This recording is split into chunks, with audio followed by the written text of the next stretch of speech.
She is rejected and abandoned. Millionaire CEO saw her crying and takes her home.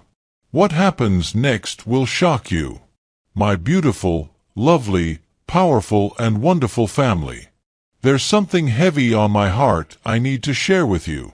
You know, every single day I pour my soul into creating these stories, for you. I stay up late, I write with passion, I rework every scene until it feels just right. But I'll be honest with you, what still bothers me, what truly hurts sometimes, is seeing how many of you watch the videos, feel the love, but still haven't subscribed. We're trying to reach 500 subscribers in the next 3 days, and we can't do it without you. So, if you've been enjoying our stories, if they've moved your heart, made you cry, made you feel something, please, take just a second to hit that subscribe button. It means everything to me. It means everything to us. It means everything to our beautiful family. And now, let me pray for you. My dear family, may peace find you wherever you are. May your battles be met with strength, your nights be filled with rest, and your heart never forget its worth. I pray that whatever storm you're facing, you come out of it stronger, wiser, and more blessed than you were before. You are seen. You are heard. And you are deeply loved. Tell me in the comments, where in the world are you watching from? Let's connect across borders, cultures, and time zones, because this is more than a channel, this is a family. And to every woman watching this video right now, I see you. I recognize your strength, your resilience, your quiet battles, and your loud victories. Whether you're a mother, a sister, a wife, a daughter, or walking your path alone, I want you to know that I care. I'm proud of you. And I love you. No matter what you're going through, please, stay strong. You are not invisible. You are valuable, you are powerful, and you are never alone here. Thank you. Please allow me as we begin with today's story. The rain fell mercilessly as Isabel Rose clutched what remained of her dignity along with the sodden train of her once perfect wedding gown. Each droplet seemed to mirror her tears, washing away the makeup that had been so carefully applied just hours ago.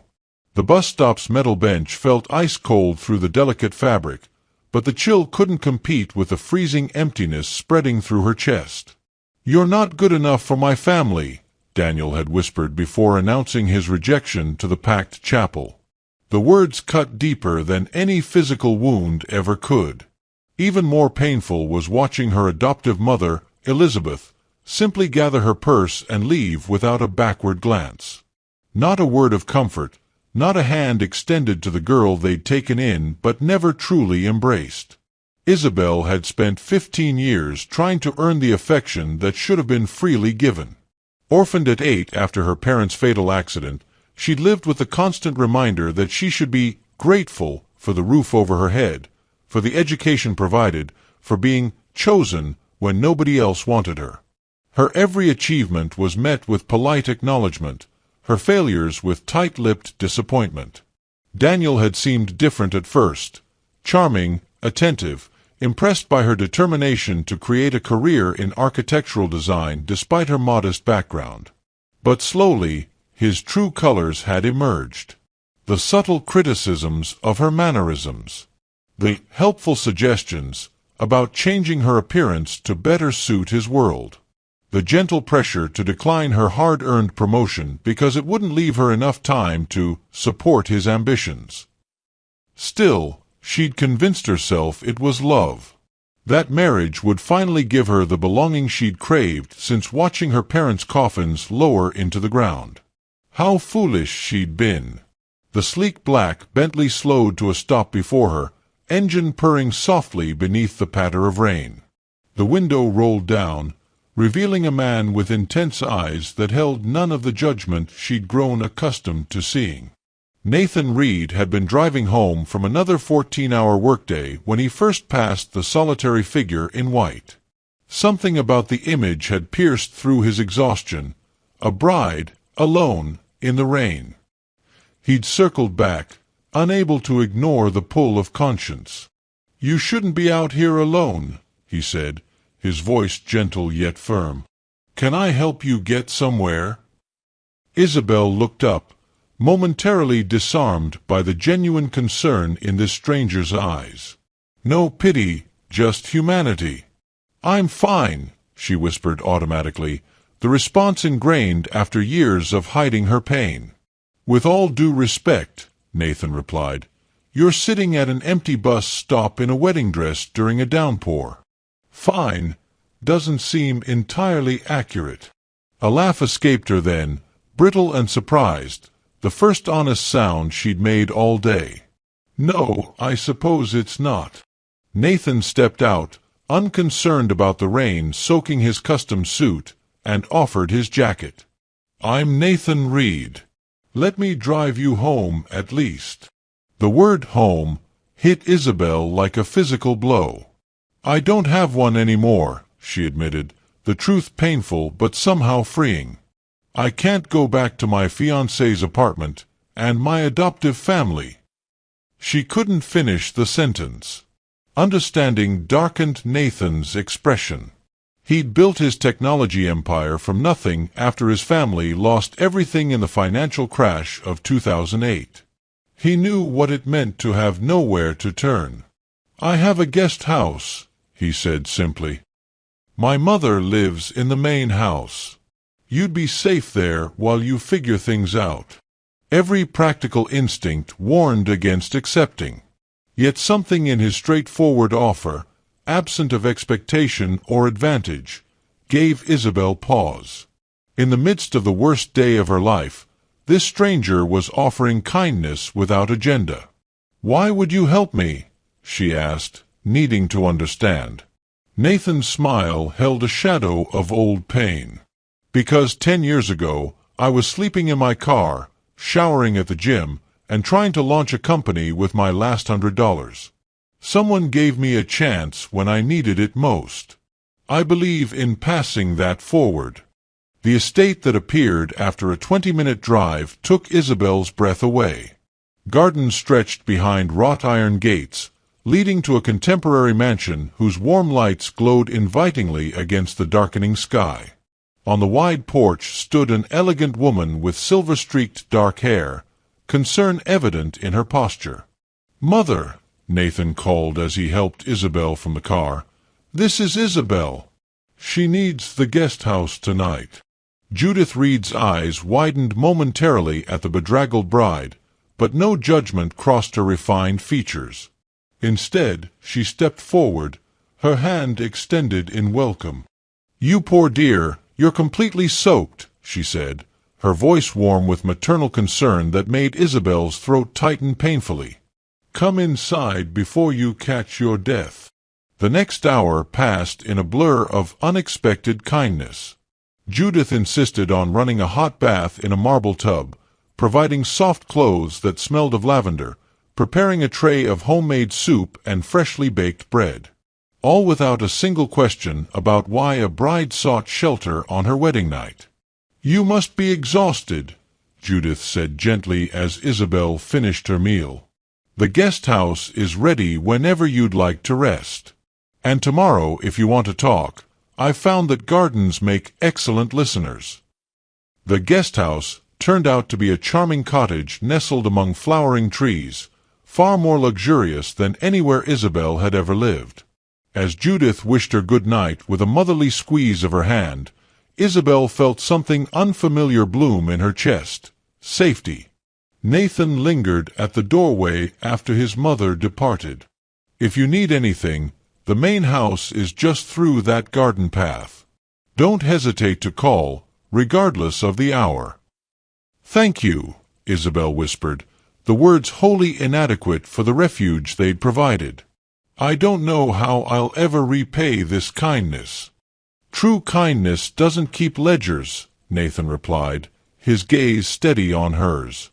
"Rest now. Tomorrow is a new day." As the door closed softly behind him, Isabel sank onto the plush sofa, overwhelmed by the day's extremes, from the highest hopes to the deepest humiliation, and now to this unexpected sanctuary. For the first time since the ceremony's disastrous end, she allowed herself to fully cry, releasing the anguish, betrayal, and relief in great, heaving sobs until exhaustion finally pulled her into dreamless sleep. Morning arrived with gentle sunlight filtering through cream-colored curtains. Isabel woke disoriented, momentarily forgetting the previous day's devastation before reality rushed back. Yet somehow, in this peaceful cottage, the pain felt more manageable, a dull ache rather than the sharp agony of yesterday. She showered, grateful for the luxurious bath products that helped wash away the last traces of her wedding day. The clothes Judith had provided, simple jeans and a soft blue sweater, fit surprisingly well. As she dressed, Isabel caught her reflection in the mirror and paused. The woman looking back seemed different somehow. Still wounded, yes, but not shattered. A light knock interrupted her thoughts. Opening the door revealed Judith, bearing a wicker basket filled with freshly baked muffins and coffee. "Good morning, dear," she smiled warmly. "I thought you might appreciate breakfast here rather than facing the main house just yet." The thoughtfulness of this gesture, understanding Isabel might need privacy to gather herself, brought unexpected tears to her eyes. "That's incredibly kind," she managed, accepting the basket. "I don't know what I would have done if your son hadn't stopped last night." Judith's expression softened. "Nathan has always had good instincts about people. When you're ready, he'd like to speak with you about practical matters, your belongings, arrangements, whatever you might need." After breakfast, Isabel ventured outside, following the stone path toward the main house. The gardens were breathtaking, not with showy ostentation but with thoughtful cultivation. Roses climbed trellises, herbs filled raised beds, and mature trees provided dappled shade over comfortable benches. She found Judith kneeling beside a flower bed, garden gloves covered in soil as she carefully transplanted seedlings. "May I join you?"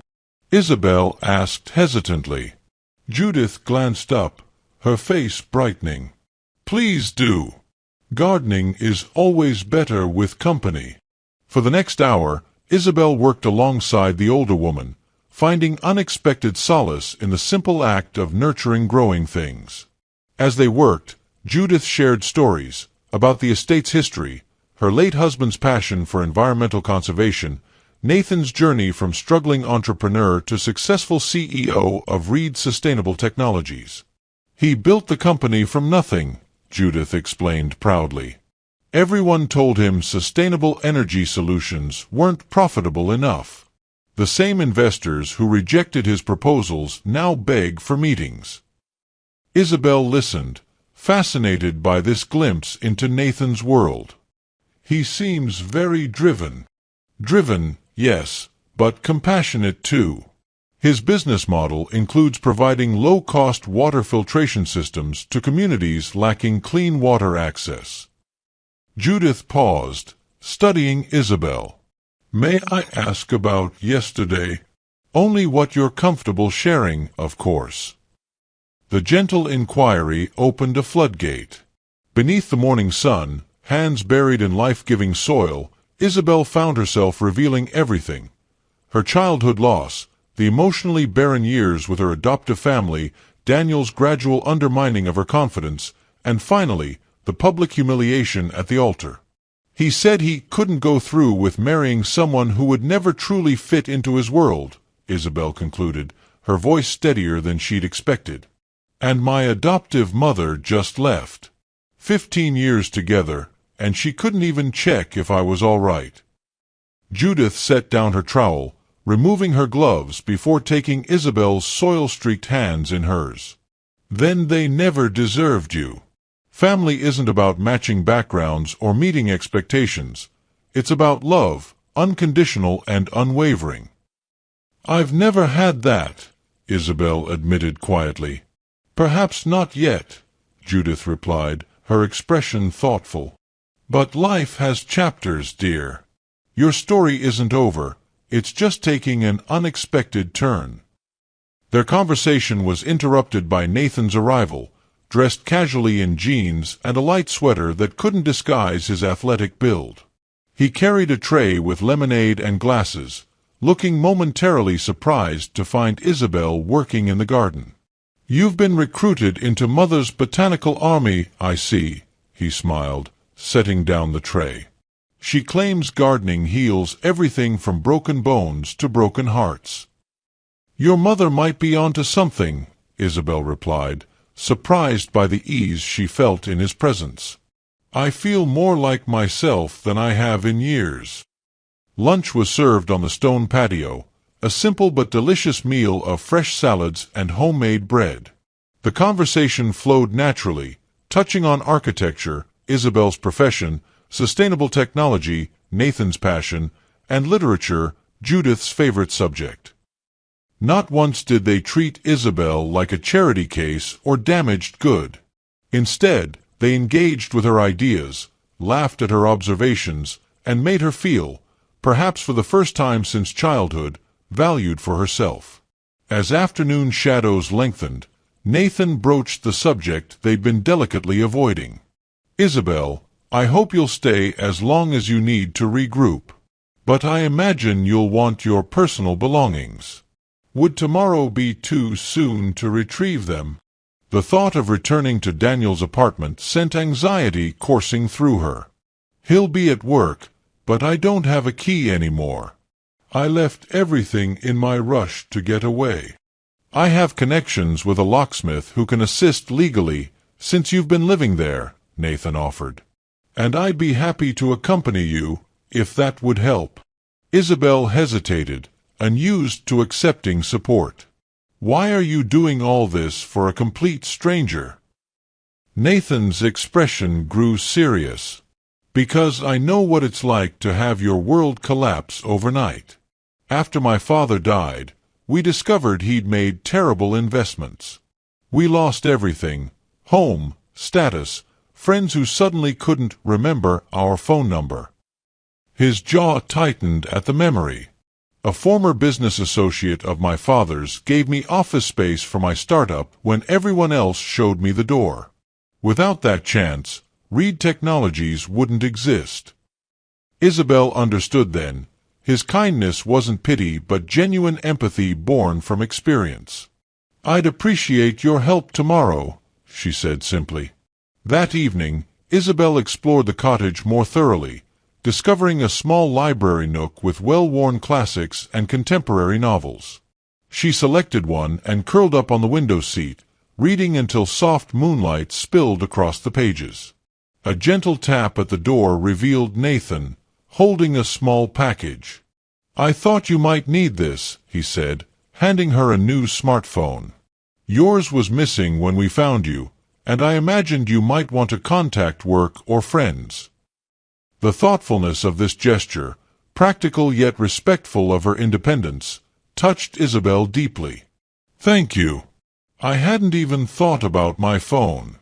Daniel probably has it." Nathan hesitated, then asked, "Would you like to walk? The gardens are beautiful at night, and I find movement helps process difficult emotions." Under a canopy of stars, they walked the illuminated garden paths. Nathan kept a respectful distance, yet Isabel felt strangely connected to this man who had rescued her from the lowest moment of her life. "Tell me about your work," he encouraged. "What drew you to architecture?"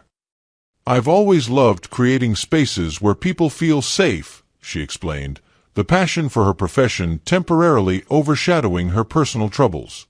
"There's something powerful about designing a structure that shapes how people experience the world." Nathan listened intently, asking thoughtful questions that revealed genuine interest. As she described her recent promotion to lead designer for community-centered projects, his eyes lit up. "Actually, Reed Technologies is developing a new headquarters focused on sustainable design. We're interviewing architectural firms next month." He paused. "When you're ready to return to work, I'd welcome your professional perspective on the proposals." "You don't even know if I'm any good," Isabel pointed out, a hint of her natural humor returning. "I have excellent instincts about talent," he replied with a half-smile. "The same instincts that told me to turn around when I saw a woman in a wedding dress at a bus stop in the rain." They reached a small reflection pool where water lilies floated peacefully on the moonlit surface. Isabel gazed at their luminous white petals, reminded of her discarded wedding dress. "I keep waiting to feel devastated about Daniel," she admitted. "But mostly I feel relieved." "What does that say about me?" "That you recognize when you've escaped something harmful rather than lost something precious," Nathan answered without hesitation. "Some heartbreaks are actually healings in disguise." His words resonated deeply, crystallizing the vague thoughts that had been forming in her mind throughout the day. Perhaps Daniel's rejection, painful as it was, had freed her from a life of trying to be enough for people who would never truly accept her. As they turned back toward the cottage, Nathan spoke again, his voice gentle. "Judith and I have a tradition of Sunday brunches in the garden. We'd love for you to join us tomorrow, after we retrieve your things." The invitation, so normal, so inclusive, made Isabel feel anchored in a way she hadn't expected. "I'd like that very much." At the cottage door, Nathan bid her good night with a respectful nod. But as he turned to leave, Isabel called after him. "Nathan, thank you, not just for the shelter and the phone, but for seeing me. Really seeing me." The look he gave her then, filled with understanding and something warmer, stayed with her long after she'd curled up beneath soft blankets. For the first time in years, Isabel fell asleep thinking not of what she lacked, but of possibilities that might lie ahead. The morning arrived with a knot of anxiety in Isabel's stomach. Retrieving her belongings from Daniel's apartment meant facing the remnants of a life she'd thought would be hers forever. After a quick breakfast of toast and coffee, she found Nathan waiting by his car, his expression calm and reassuring. "Ready?" he asked, opening the passenger door. "As I'll ever be," she replied, smoothing her borrowed blouse with trembling fingers. The drive into the city passed in companionable silence. Nathan didn't pressure her with conversation, seeming to understand her need to mentally prepare. When they arrived at the upscale apartment building, Isabel's pulse quickened. "He should be at work," she assured Nathan as they rode the elevator to the 12th floor. "Mondays he never misses his 9 a.m. client meeting." The locksmith Nathan had arranged met them at the apartment door, quickly and professionally changing the locks before handing Isabel a set of new keys. "Legal advice," Nathan explained. "Since you've been living here for over a year, you have residential rights. The new keys protect you while you collect your things." The apartment felt simultaneously familiar and foreign. The furniture they'd chosen together, the art she'd selected for the walls, the lingering scent of Daniel's cologne. Memories flooded back, arguments about her career, comments about her unfortunate upbringing, subtle criticisms wrapped in concern. "Where should we start?" Nathan asked, pulling her from her thoughts. Isabel took a deep breath. "Bedroom and home office. My personal items, clothes, professional portfolios." They worked efficiently, packing her clothing into suitcases, gathering her architectural drawings and designs, collecting the few family mementos she'd managed to keep from her childhood. Nathan moved with respect through her space, never overstepping boundaries, letting her direct the process. In her home office, Isabel paused before a framed architecture award. "This was the night Daniel first showed his true colors," she said quietly. "I'd won for a community center design.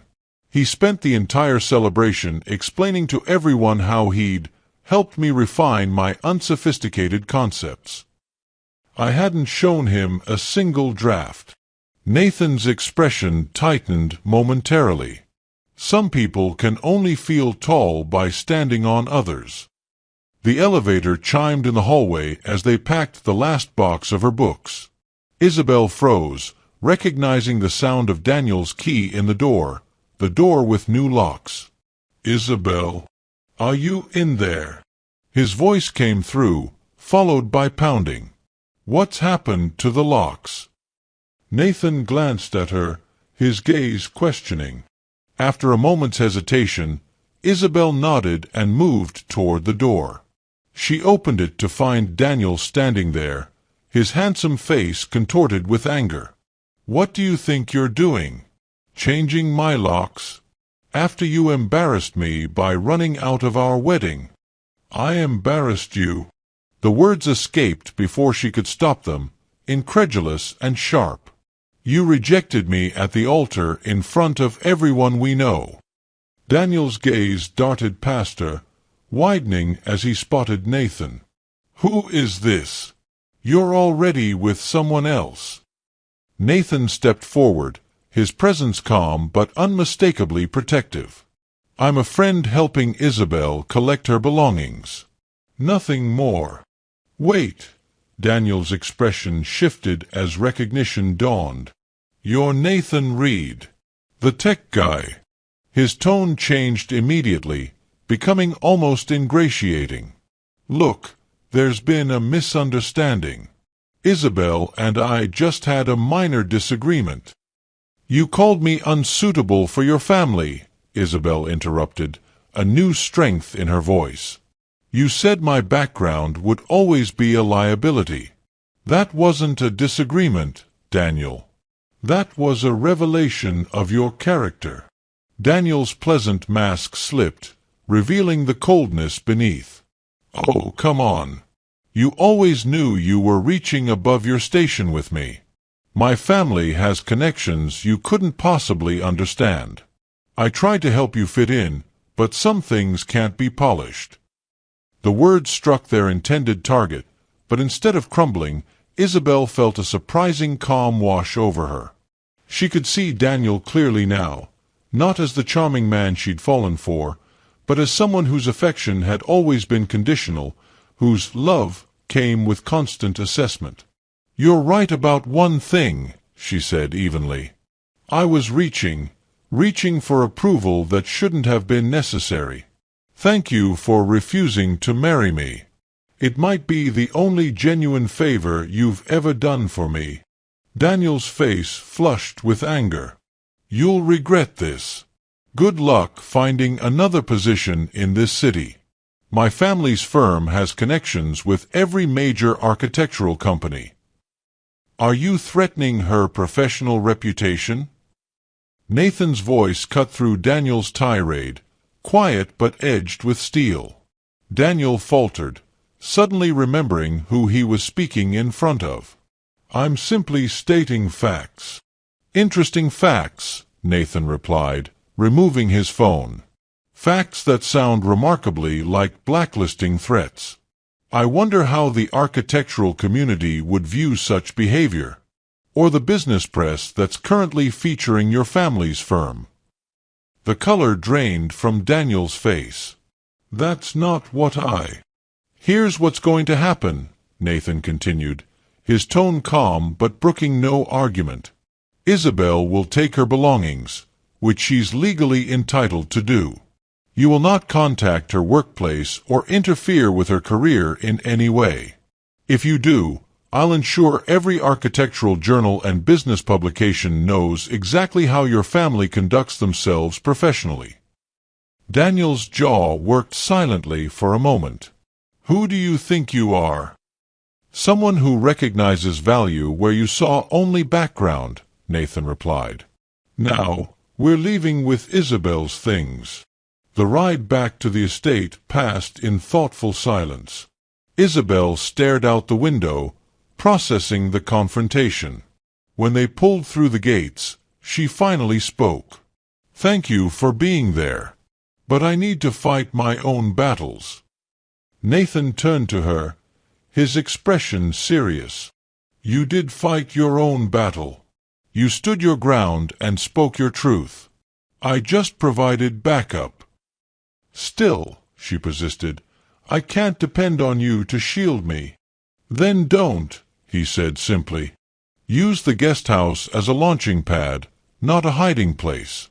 Rebuild on your terms. His words resonated deeply. For too long, she'd been trying to fit herself into spaces created by others. Daniel's expectations, her adoptive family's requirements, society's definitions of success. Perhaps it was time to design her own foundation. Judith welcomed them back with lunch on the patio. As they unloaded Isabel's belongings into the cottage, the older woman offered steady encouragement. "Every new beginning comes with letting go," she observed, helping arrange Isabel's architecture books on the shelves. "These designs are remarkable," she added, carefully handling Isabel's portfolio. "You have an extraordinary gift for creating spaces that feel both bold and welcoming." That afternoon, Isabel made her first independent decision in months. Using her new phone, she contacted her firm, explaining her situation and requesting a week's leave to resettle. Her boss, a compassionate woman who had championed Isabel's promotion, expressed relief at hearing from her.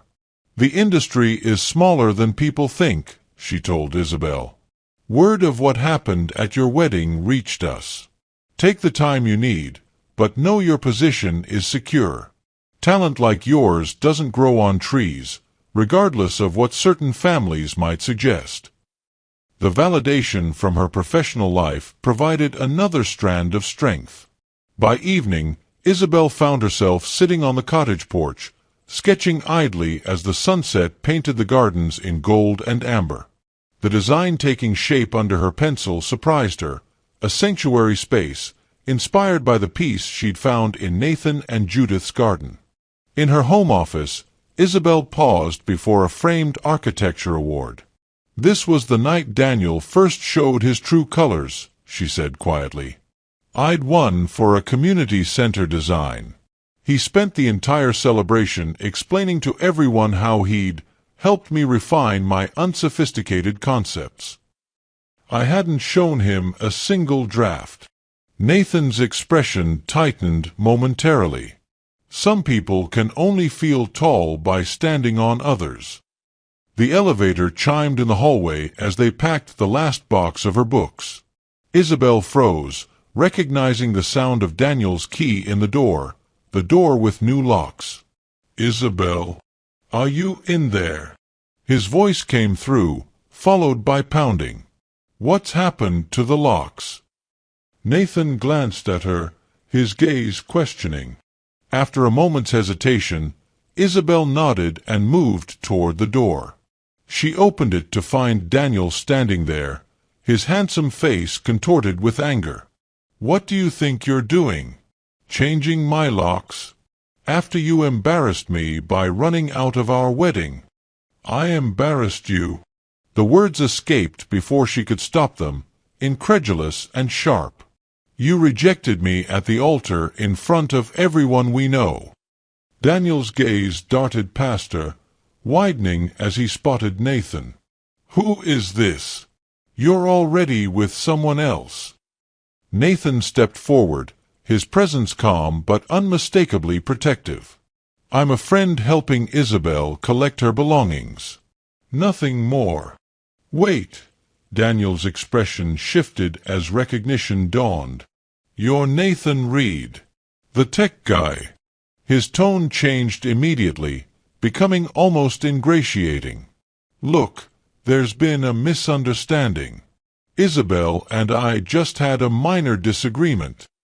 "You called me unsuitable for your family," Isabel interrupted, a new strength in her voice. "You said my background would always be a liability." "That wasn't a disagreement, Daniel. That was a revelation of your character." Daniel's pleasant mask slipped, revealing the coldness beneath. "Oh, come on. You always knew you were reaching above your station with me. My family has connections you couldn't possibly understand. I tried to help you fit in, but some things can't be polished." The words struck their intended target, but instead of crumbling, Isabel felt a surprising calm wash over her.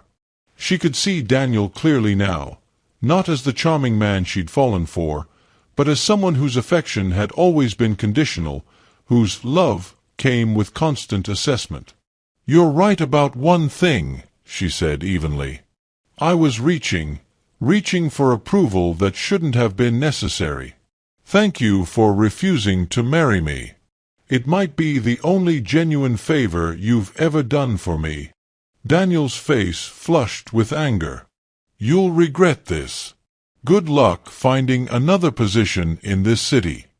My family's firm has connections with every major architectural company." "Are you threatening her professional reputation?" Nathan's voice cut through Daniel's tirade, quiet but edged with steel. Daniel faltered, suddenly remembering who he was speaking in front of. "I'm simply stating facts." "Interesting facts," Nathan replied, removing his phone. "Facts that sound remarkably like blacklisting threats. I wonder how the architectural community would view such behavior. Or the business press that's currently featuring your family's firm." The color drained from Daniel's face. "That's not what I—" "Here's what's going to happen," Nathan continued, his tone calm but brooking no argument. "Isabel will take her belongings, which she's legally entitled to do. You will not contact her workplace or interfere with her career in any way. If you do, I'll ensure every architectural journal and business publication knows exactly how your family conducts themselves professionally." Daniel's jaw worked silently for a moment. "Who do you think you are?" "Someone who recognizes value where you saw only background," Nathan replied. "Now, we're leaving with Isabel's things." The ride back to the estate passed in thoughtful silence. Isabel stared out the window, processing the confrontation. When they pulled through the gates, she finally spoke. "Thank you for being there. But I need to fight my own battles." Nathan turned to her, his expression serious. "You did fight your own battle. You stood your ground and spoke your truth. I just provided backup." "Still," she persisted, "I can't depend on you to shield me." "Then don't," he said simply. "Use the guest house as a launching pad, not a hiding place. Rebuild on your terms." His words resonated deeply. For too long, she'd been trying to fit herself into spaces created by others. Daniel's expectations, her adoptive family's requirements, society's definitions of success. Perhaps it was time to design her own foundation. Judith welcomed them back with lunch on the patio. As they unloaded Isabel's belongings into the cottage, the older woman offered steady encouragement. "Every new beginning comes with letting go," she observed, helping arrange Isabel's architecture books on the shelves. "These designs are remarkable," she added, carefully handling Isabel's portfolio. "You have an extraordinary gift for creating spaces that feel both bold and welcoming." That afternoon, Isabel made her first independent decision in months. Using her new phone, she contacted her firm, explaining her situation and requesting a week's leave to resettle. Her boss, a compassionate woman who had championed Isabel's promotion, expressed relief at hearing from her. "The industry is smaller than people think," she told Isabel. "Word of what happened at your wedding reached us. Take the time you need, but know your position is secure. Talent like yours doesn't grow on trees, regardless of what certain families might suggest." The validation from her professional life provided another strand of strength. By evening, Isabel found herself sitting on the cottage porch, sketching idly as the sunset painted the gardens in gold and amber. The design taking shape under her pencil surprised her, a sanctuary space, inspired by the peace she'd found in Nathan and Judith's garden. Nathan found her there, absorbed in her work. He approached with 2 mugs of tea, clearing his throat gently to avoid startling her. "Creating already?" he asked, settling into the chair beside her. Isabel accepted the tea gratefully. "It helps me process. When words fail, lines and spaces speak for me." "May I?" He gestured toward her sketch. She handed him the pad, watching as he studied her concept with genuine interest. "This is extraordinary," he said finally. "The way you've integrated natural elements with protective structure, it feels like an embrace in architectural form." His understanding of what she'd tried to express touched her deeply. "That's exactly what I was attempting to capture. A space that holds without confining." Their eyes met, and something unspoken passed between them. Recognition, perhaps, of kindred spirits who understood both ambition and compassion, strength and vulnerability. "Isabel," Nathan began, his voice thoughtful, "I meant what I said about consulting on our headquarters project. No pressure, no timeline, just an opportunity when you're ready." The offer represented more than work. It was acknowledgment of her professional worth divorced from pity or obligation. "I'd like that," she replied. "Not yet, but soon." As darkness enveloped the garden, they sat together in comfortable silence, sipping tea and watching fireflies begin their evening dance among the flowers. For the first time since her world had collapsed, Isabel felt something new unfurling within her, not just healing, but growth. Like a building rising from solid foundations, she was beginning to reconstruct herself, one choice at a time. Days flowed into weeks at the Reed estate, each sunrise bringing Isabel closer to herself. The cottage became her sanctuary, a place where she could examine the fragments of her life and decide which pieces deserved a place in her rebuilding. Mornings began with coffee in the garden alongside Judith, who shared wisdom without imposing advice. Afternoons found her sketching new designs or helping tend the flourishing flower beds, finding unexpected therapy in nurturing growth. Nathan respected her space while remaining consistently present. Their evening walks through the garden became a cherished ritual, discussions flowing from architecture to technology, childhood memories to future aspirations. Unlike Daniel, who had always subtly redirected conversations toward himself, Nathan listened with genuine interest, asking questions that revealed his engagement with her thoughts. "What first drew you to sustainable design?" he asked one evening as they passed beneath flowering dogwood trees. Isabel considered the question thoughtfully. "After my parents died, I lived briefly with my grandmother in a tiny apartment that somehow felt more spacious than it was. She'd created these incredible multifunctional spaces that changed with our needs." Her voice softened with memory. "When she passed, I realized buildings aren't just structures, they're vessels for life. I wanted to create spaces that nurture people while respecting the environment." "That philosophy would align perfectly with our headquarters project," Nathan observed. "We're aiming for a building that serves both employees and the community while minimizing environmental impact." Isabel paused beside a stone bench overlooking the koi pond. "I'd like to see the proposals you've received so far." Nathan's eyebrow raised slightly. "Are you ready to engage professionally again?" "Not fully," she admitted. "But reviewing others' work might help refocus my creative energy." The following day, Nathan brought architectural renderings from firms competing for the Reed Technologies headquarters project. They spread the designs across the cottage dining table, examining each proposal's merits and limitations. "This one emphasizes aesthetics over functionality," Isabel noted, pointing to sleek renderings from a prestigious firm.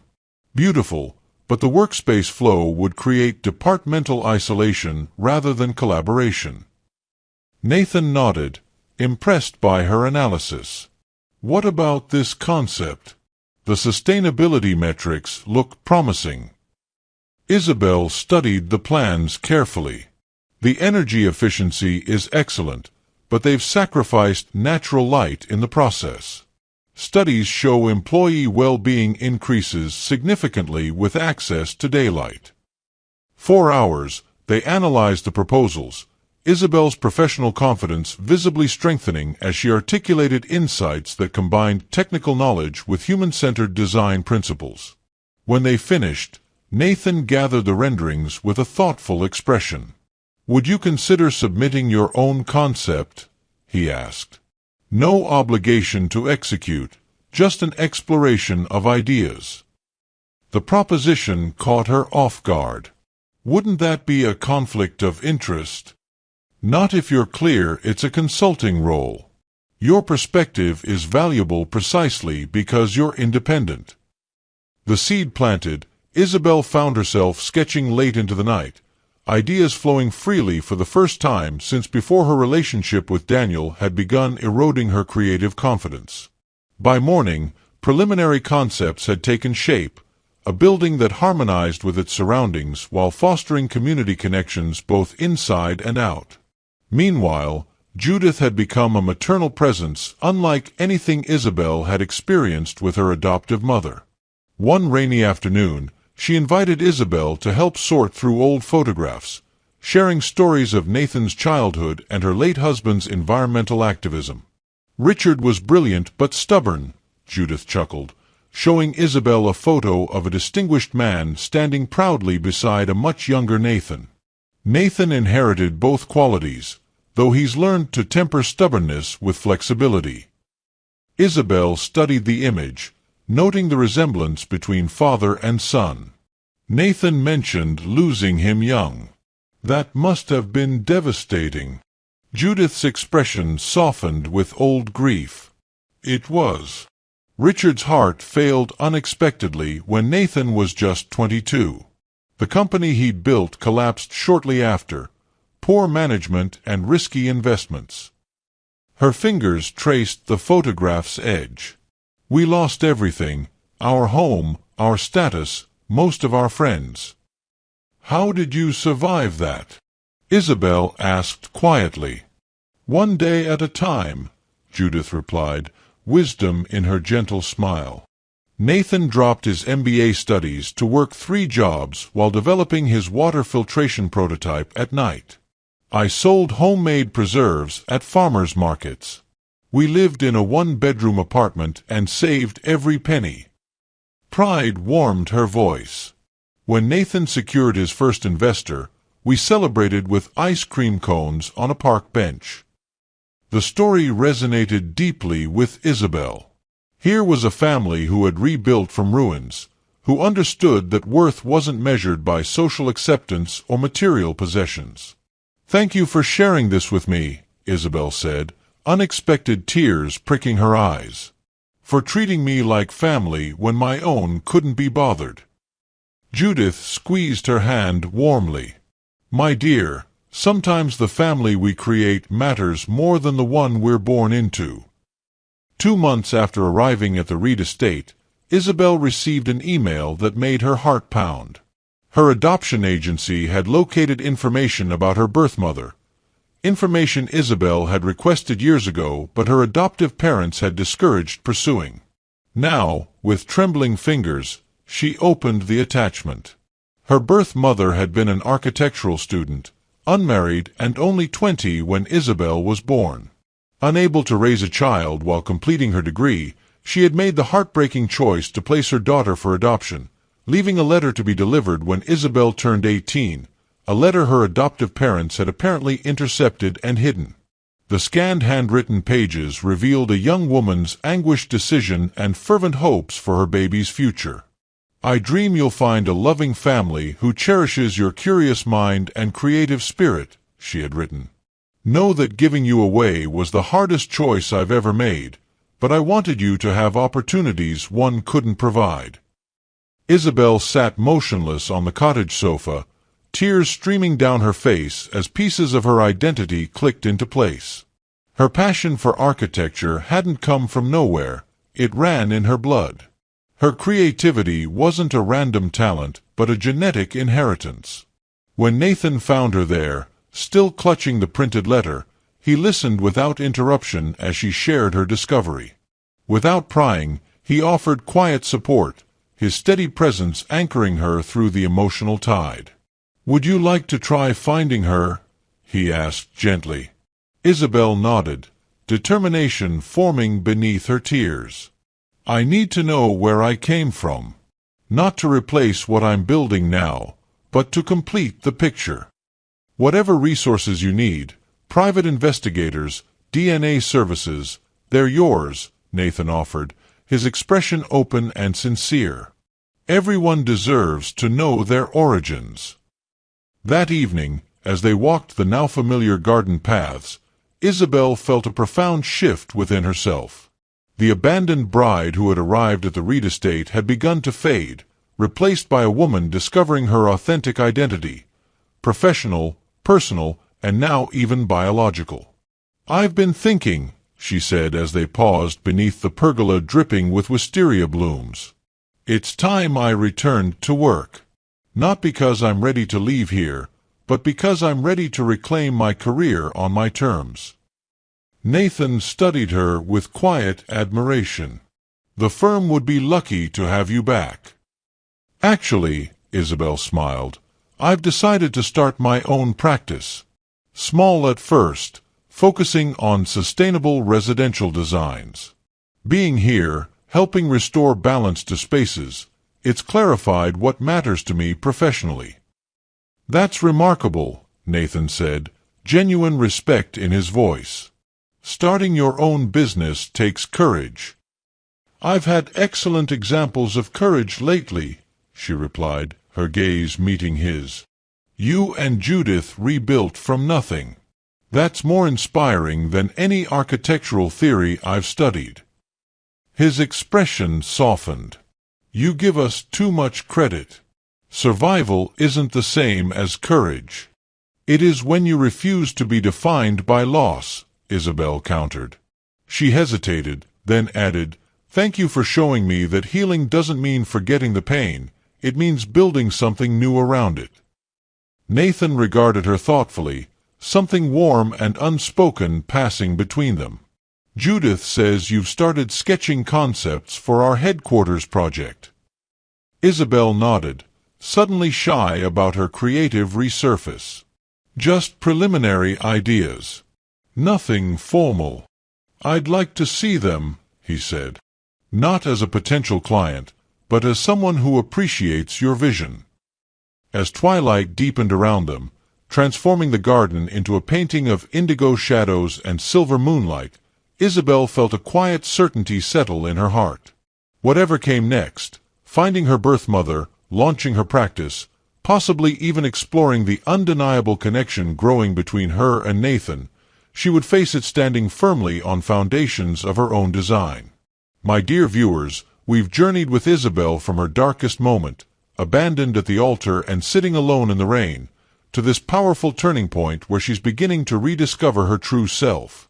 Through Nathan and Judith's kindness, she's found not just shelter, but a space to heal and reconnect with her passion for architecture. But Isabel's story is far from complete. What will happen when she meets her birth mother for the first time? Will her growing feelings for Nathan blossom into something deeper? And can she truly build a career and identity completely independent from her painful past? If you've been moved by Isabel's journey so far, please hit the like button and share your thoughts in the comments below. What moment resonated with you most deeply? Your engagement truly means the world to our Love and Twilight's family. Be sure to subscribe and click the notification bell right now so you don't miss part 2, coming soonest. There, you'll witness whether Isabel finds the family connection she's always longed for and if the unexpected chemistry with Nathan turns into the love story she truly deserves. Until next time, remember that sometimes our greatest rejections lead to our most beautiful redirections.